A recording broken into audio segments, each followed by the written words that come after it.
All right. Well, this is a special treat this time around. I want to tell a story that has a number of hilariously interesting origins. One of which is this word perspicuous, I think is how it's pronounced. But I have never heard that word knowingly in speech before until a grade 2 student, Jake, came running up to me on the path on the way to school, along with a friend, and they both had these words that they wanted to ask me about. And when Jake first said the word, I just had no idea what he was saying because I don't know the word. And so I said, well, can you bring me the book that you found this in? Because I'm very curious. And he did. And I'll show you where that came from. But that word was recently, before that word came up, in a grade 4 class, the word despicable came up, that turns out to have an interesting relationship. And so I guess this investigation really starts from these two words that converge just by happenstance, coincidence, I guess we should say. And a key part of this story is working with Etymonline. And when I worked with Etymonline on this, we found some surprising things that I did not expect to find. And I'll share that with you, and we still need some help with that. And fortunately, I am a fortunate man. I get to call up my friend Doug Harper, who is the author of Etymonline, and say, could you help us with this? And so he's kindly agreed to join me on this little fireside chat, where my fireplace isn't nearby, but there it is anyways. And one thing that I've been mentioning lately, and I got to just mention with Doug as we were getting ready, is this line that he has at the beginning of Etymonline I find really powerful. And Doug mentioned that he's recently found something about this that he could illuminate this idea of etymologies being a map of the wheel ruts of modern English. Sure. Hi. It's funny. I was rereading a set of essays, and I came across that image of wheel ruts as tracks of the human past. And partly that's in American history. You know, there are famous pioneer treks across the West, and at certain places in the crossings of the Rockies where there were so many wagons moving through by the thousands that they literally would wear track marks into the very rock itself. Wow. And I sort of was thinking of that, but at the same time, the what's called the Indo-Europeans, the very, very ancient peoples who lived somewhere in the steppes of Asia and Eastern Europe, and whose descendants speak all these languages that are spoken across Europe: English, German, Italian, Spanish, the Russian, the Slavic, Greek. They were famously people who used wheeled carts and wheeled, transportation. They were nomadic, but they were famous for their decorated, carts. They're found in grave sites and so forth. So it seemed to connect two ideas, a modern one and an ancient one, in one image that goes right to what I was trying to do with this site, which was to connect the past with the physical traces, something you could lean down and put your finger on and say, this goes this way. They were moving in that direction. You can use those things as the basis of knowledge. So that's what was in my head. Now I remember when I wrote that. Well, and what's great is that one of my favorite discoveries was from a 10-year-old investigating the word investigate, that introduced me to the idea that investigate has the base word vestige in it, which goes back to footprint trace. So when I finally saw this, I thought, oh, that's perfect. And now it's even more perfect than I thought, with that going back to the Proto-Indo-European. So what I'm going to do, though, is I'm going to retrace these steps of where this really came from. The first one was a grade 4 class. Matt Berman's kids were doing independent investigations of words, and somebody had picked the word despicable. Now, I'll just give a quick look at these. Are the basic questions I kind of encourage people to use as a guide when you're trying to sort out words. Now, that's a lot of text to look at right now. I'll make sure that it's available on the site, but this is kind of the short form. That whenever we're trying to understand a spelling, of course, we start with what does it mean? Do we have a sense of what the meaning? And then we're looking at the structure and the relatives and pronunciation. Now, so what happened in this case was interesting. The first attempt they looked at how it was they thought it might be built first. And their first hypothesis, I think, looked something like this, which instantly raised flags for me. And I think what was going on is that they were probably thinking of a DIS prefix and put it here. But then they were running into a problem because they didn't know what to do with this. They recognized this ABLE suffix. They weren't sure what PIC was, and they weren't sure what DES was. And so that was when it's a good place to, okay, let's stop going down this track for a little bit and see if we can get some help by looking at some relatives. So on to Etymonline we go. We look up the word despicable, and what we see is very helpful, because one of the things we notice is that the word in Latin itself had a prefix that lets us see this. I don't know how to say this, spicera. I'm terrible. I need to do this stuff. That gives us a good hint. He's not giving us, we're not getting the prefix in English. We're just getting a sense that the Latin word had a prefix. And that makes me a lot more tempted to think that the S is actually part of the base. So we reanalyze this. What if it's a DE prefix with an SPIC and an ABLE? And that this idea was interesting, that it had to do with to look. And so we think, well, what's despicable? Well, the idea of looking down on somebody. Well, that's kind of cool. So that was we got that far, but then we still had another issue, because we see that the etymology of this, we see this Latin root. First, I see that one.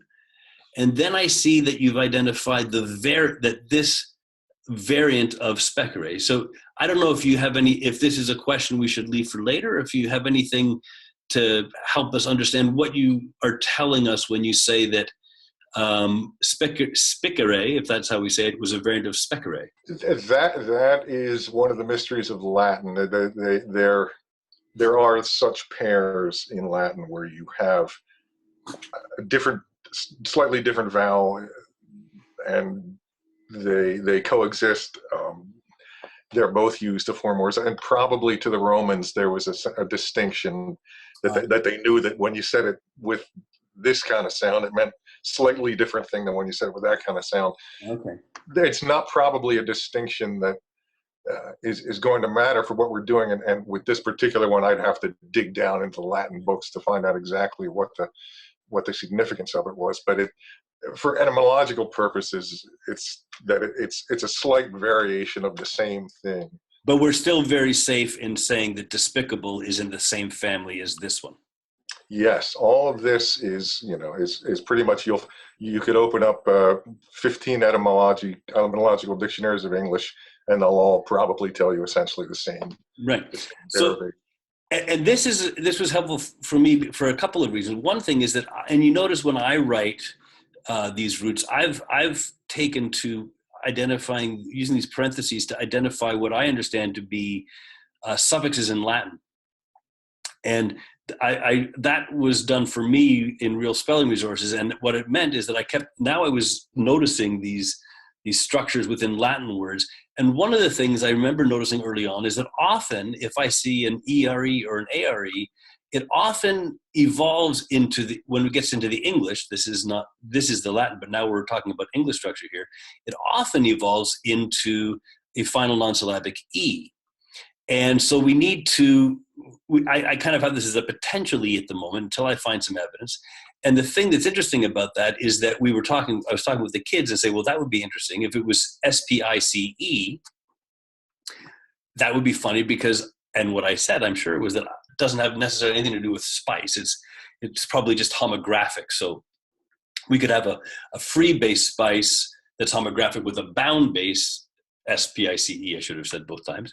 And so the humorous thing was I literally went to Etymonline to demonstrate my assumption that there was this false connection to CE. So I go to spice and I look here and I see what I'm expecting, the thing you add to food. Pungent also is a medication. I hadn't known about that as a medication. And then we see the late Latin species, which grabbed my attention. That's kind of interesting. Spices, goods, wares. And this species thing was really fascinating. Now I have to remember this kind and sort in here, because that's adding, but that was in classical Latin. Ooh, maybe that's what's going on here. That maybe there's this kind sort is a little bit different than the look we were talking about before. But I was just grabbed by this link to species. I looked farther down. We get these commodities and all of this stuff. But what I really wanted to jump at was, well, species is interesting. And because you put this in this bold, I know that if I click on that, I'm going to find more etymological family information about the whole family. So let me interrupt you for a minute. Please. Can I jump in here? I'm going to show you a couple of things on this entry. And I think this is the kind of nuance that is probably something that people have to learn by using the site. And it's automatic to me, but I forget that I haven't explained all of this.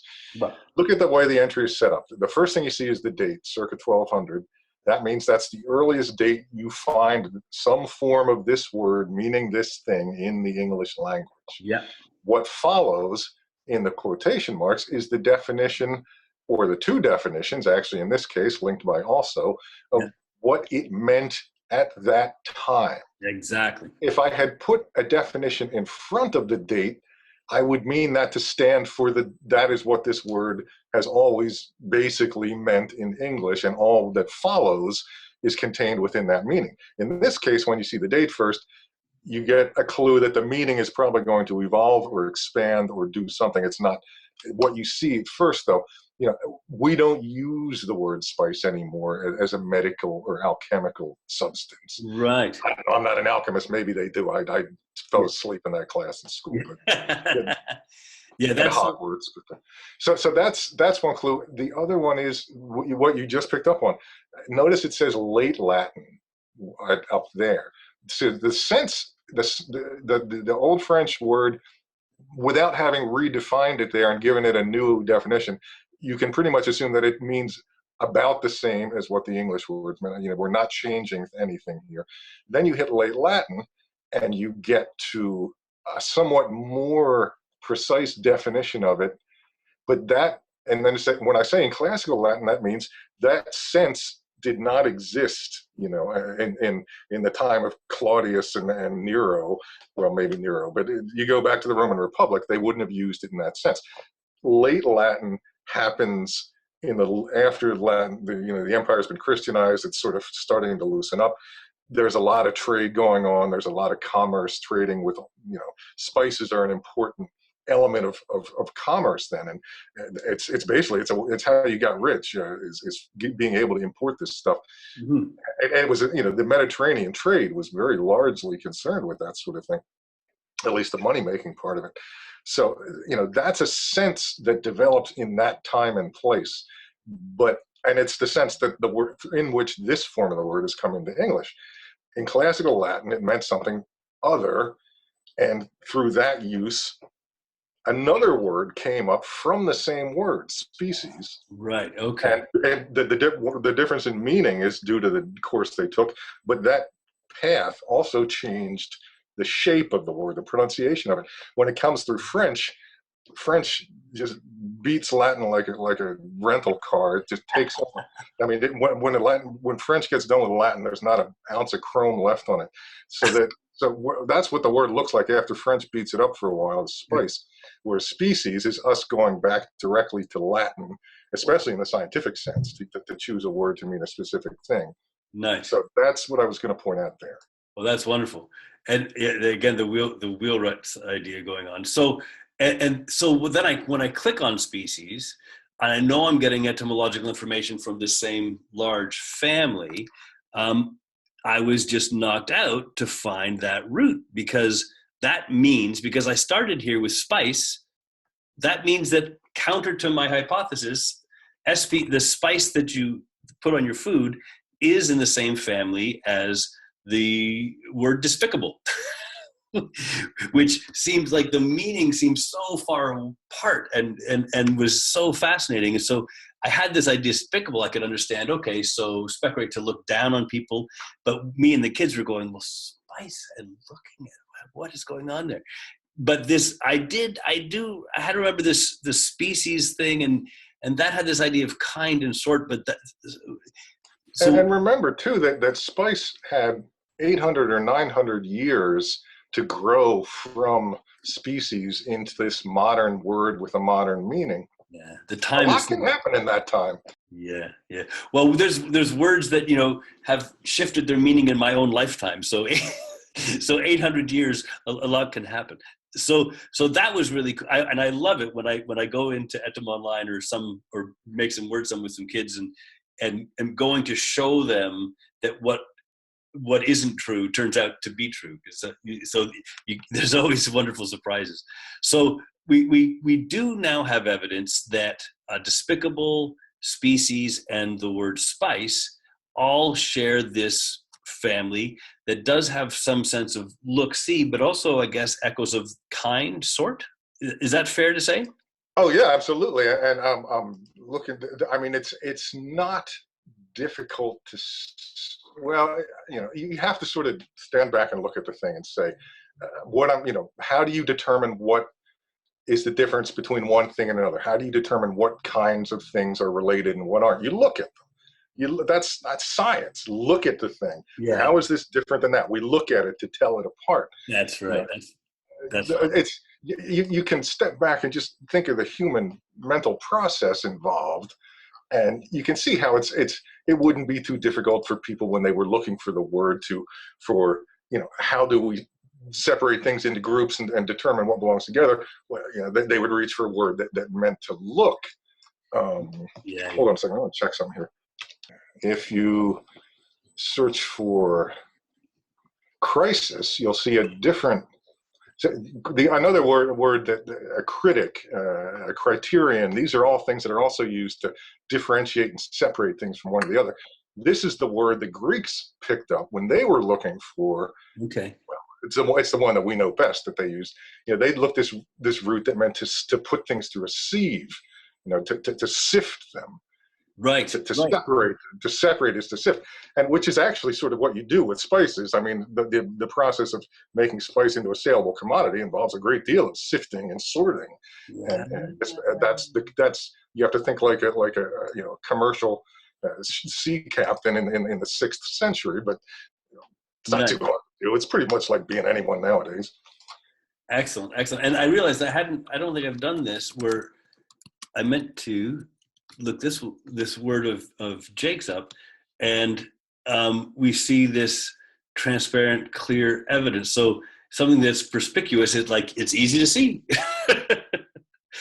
and linked to perspective, which of course we think of as seeing. And I laugh because I'm doing this one with my broken spectacles, which seems particularly ironic. And we did the analysis of this too. So I just gave away the meaning test, but we can see there's a PER prefix. We can go and see an OUS suffix is very likely, and these guys know about I connecting vowel letters. And I have all this. Now, I'm pretty confident that I've encountered an ACE suffix before, which would be replaced by the connecting vowel letter I. This would be a vowel suffix. It's a Latin. Actually, it's a Latin thing, I think, in forming words. I'll look it up before I want to say something, but that's a regular part of a lot of Latin. You'll find the root, and then you'll find that ACE appended to it. And we did get to a quite possible analysis with not only the same root, but also the same base, with this perspicuous. And the idea that there's a brand new word for me, but it makes sense that it must be to something you see very easily. Now, I often kind of illustrate a family, an etymological family of words inside this kind of an oval shape. We've found this root, which has given birth or given rise to these 4 words that we've been investigating. And in here, I could. Let me put you on hold for a second. Sorry, I'm still hung up on the AC. I found it. Okay, yeah. If there is an entry in the dictionary for excuse me, ACEOUS with a dash in front of it, meaning if you just do AC and put a dash in front of it, actually you'll probably get it anyhow. It should come up. But you can see it's described as an enlarged form of a suffix. Okay. And it does, and then that transfers you to another one, ACEA, which is belonging to, of, the nature of. So if you go to ACEA, that's where that ACE thing comes into a lot. That's interesting. Words. And then the US is kind of a Latin suffix. It's an adjective suffix, right? That wonderful. Thank you. Well, now I feel better about my AC. Now I've completely lost your train of thought. Oh, not at all. That's great. What I'm sharing is that a couple of things. One is that I think now this is what I found when I looked at it. But when we got to species, we realized we could also add in here kind, sort, as echoes of meaning belonging to this family. Is that fair? And this is a way of showing it. Now, there's a very cool thing that I don't know if the kind of community that works with this stuff are quite aware of yet, but it was introduced to me by a grade 7 kid in Kuala Lumpur, which I just find so fun. We were doing some investigation, and he just went ahead and typed in the root, and it's just like, wow, how could I not have thought of that? So when you type in the root that you've identified, you get a list, and you have to be careful and inspect, because sometimes when you do that, you might find that it was in a parentheses or something. It wasn't necessarily in the same root. It was like a kind of a sidebar. But in general, you have to inspect them. But we find this is a big pile of words that all go back to the same etymological root. So they're all part of the same family. And so what I did is I did just that, and I took some of those. And so I have this a pile of other words that can fit into the first 4 that I started with. And then what I can do is I can say, well, some of these words seem to have a common base element, not just the common root, but a base element. So I made my word sum with the base element we found, SPICE. And if I can make a word sum from words that I've already tested share the root, I can just safely make a matrix. So I have Jake's perspicuous in here. And what do I have here? Conspicuous. Oh, conspicuous was a new one I found by finding that, which is cool. Something's conspicuous, easy to see. Anyway, so we have that. But now we see these ones that I didn't have the SPICE base, but there are others that seem to have an SPECT. So I go ahead and I test whether I can prove the ACLE suffix, the IN prefix, the ION suffix, the INTRO prefix. Oh, look at what I did here. I forgot to analyze my ION. Introspection. And so now because I've already got a bank of etymologically related words, it's safe if I can prove the word sum to make another matrix. So this root of this etymological, every word represented either just as a word or within a matrix, they're all etymological relatives, but the matrix kind of picks out an immediate family that shares a base element. And here's another immediate family of the SPCT. And I'm sure that if people out there wanted to go for it, you're going to find a base within these words that you could then make another matrix. So one root can grow into many morphological families, just in a similar way that our family lines grow into many immediate families that are share a bloodline, and people trace their roots just the way you trace the roots of words. So that's basically where we got to, and I'm going to be I have to tell you, Jake has been so excited about this perspicuous word. Well, he picked a good one. It's one I had to look up too, even though I put it in there. It's not I guess it's because my eyesight's pretty bad too. Things around me are not terribly easy to see, so it doesn't come to mind often. Okay. Well, I'm gonna. That was just a total delight, Doug. I'm gonna stop the recording now. We can chat for a couple. What a treat.